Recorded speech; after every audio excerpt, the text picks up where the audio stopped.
9월 11일 금요일 KTN 뉴스입니다.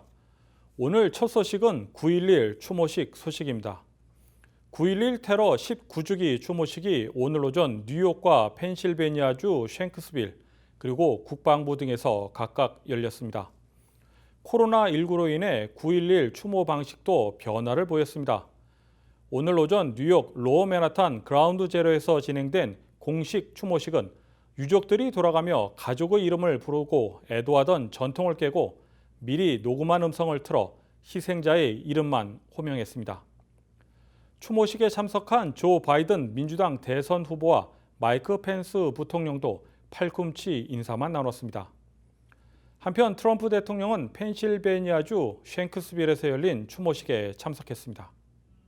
브랜드 라펜스버거 조지아주 내무부 장관은 2014년과 2016년 당시 발생했던 약 100건의 부정투표와 이중투표에 대해 조사를 진행 중이라고 밝혔습니다. 신다윤 기자가 보도합니다. 라펜스버거 장관은 2014년 선거와 2016년 대선에서 발생한 98건의 부정선거 용의자를 조사했으며 이 중 21명을 법무부로 회부했다고 밝혔습니다.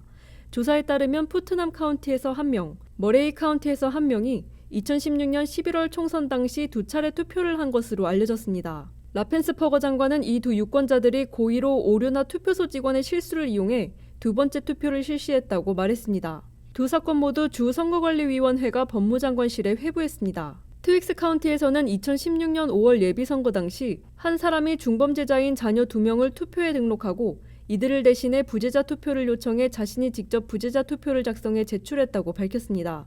이 사건 또한 주 선거관리위원회에 의해 법무장관실에 회부됐습니다.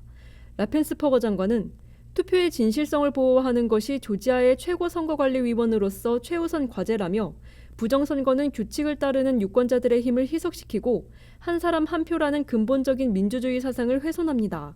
국무장관으로서 조지아주에서 선거의 적법성을 위협하는 모든 시도를 조사하겠다고 말했습니다. 어제인 10일 조지아주 선거관리위원회는 98건의 미결 수사에 대해 논의하기 위해 회의를 진행했습니다. 부재자 투표 스캐너의 민감도 기준치를 낮추는 것을 포함한 3가지 새로운 규칙이 주 선거관리위원회에서 통과되었습니다. 한편 라펜스버거 장관은 올해 6월 및 8월 선거 당시에 약 1,000건의 이중투표가 발생했다고 발표했던 바 있습니다.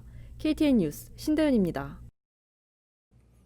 트럼프 대통령은 센서스 집계에서 서류 미비자를 포함시키지 않을 것을 행정명령을 통해 지시한 바 있습니다.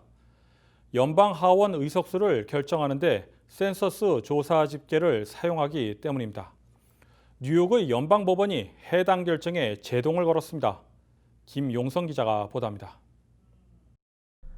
어제인 10일 뉴욕 남부 연방법원은 하원 의석수 결정에 사용되는 센서스 집계에서 서류 미비자를 제외하는 것은 위법이라고 판결했습니다. 트럼프 대통령은 지난 7월 의석 결정에 사용되는 센서스 집계에서 서류 미비자를 제외할 것을 행정명령을 통해 지시했던 바 있습니다. 재판부는 해당 행정명령이 의회가 입법한 센서스 관련 연방법을 위반한다고 말했습니다. 연방법에는 상무부 장관이 모든 인구에 대한 집계를 제출하도록 하는 내용이 포함되어 있으며 대통령이 각 주에 있는 모든 인구에 대한 집계를 의회에 제출하도록 하고 있습니다. 재판부는 법원 명령을 통해 상무부가 센서스 통계대의 서류 미비자 숫자와 관련된 내용을 대통령에게 보고할 수 없도록 했습니다. 7월에 발표되었던 트럼프 대통령의 행정명령은 미 전역에서 8개의 소송을 불러일으켰습니다. 미국 자유인권협회 ACLU의 데일 호는 판결에 대해 선거권과 이민자 권리에 대한 큰 승리라고 밝혔습니다. 백악관 측은 해당 판결에 대한 입장을 밝히지 않은 것으로 전해졌습니다. 트럼프 대통령 측은 해당 판결에 항소할 것으로 전망되며 연방 대법원에서 다시 재판이 진행될 것으로 보입니다. KTN 뉴스 김용성입니다. 2020 연방 센서스가 9월 30일 마감됩니다. 이에 앞서 한인단체들은 오늘 한인마트에서 센서스 참여 독려와 막바지 홍보 활동을 전개했습니다. 동남부 한인 인구 총조사위원회를 비롯해 CPEX와 AAAJ 그리고 동남부 한인 외식업협회와 애틀란타 조지아 한상이 등 한인단체들은 오늘 기자회견을 열고 2020 센서스에 적극 참여해달라고 밝혔습니다. 기자회견 후 동남부 한인인구 총조사위원회 관계자들은 둘루스 소재 한인마트에서 매장 방문객들을 대상으로 홍보 활동과 함께 현장에서 센서스 참여에 도움을 주기도 했습니다. 한 참가자는 센서스에 참여도 하고 기념품도 받아갈 수 있어 매우 기분이 좋다고 밝혔습니다. 위원회 관계자는 조지아 한인들의 경우 센서스 참여율이 낮다고 전하며 센서스 문항에 답하는 10분의 투자가 향후 한인사회 10년을 좌우할 수 있다며 센서스 참여를 강조했습니다. KTN 뉴스 스티봉입니다. 올해는 11월 3일 선거 당일 밤 혹은 그 다음 날에도 결과가 확정되지 않을 수 있다는 주요 당국자들의 전망이 나오고 있습니다. 국토안보부 산하 사이버보안실 기반시설안보국의 크리스토퍼 크랩스 국장은 8일 원격 행사로 진행된 빌링턴 사이버 안보회의에서 부재자 투표 증가로 인한 대선 결과 집계가 조금 길어질 수 있다고 언급한 것으로 알려졌습니다. 크랩스 국장은 약간의 인내심을 가져달라고 유권자들에게 당부하며 민주주의는 하룻밤새 만들어지지 않는다고 강조했습니다. 다음은 오늘의 코로나19 현황입니다. 송여경 기자가 정리했습니다.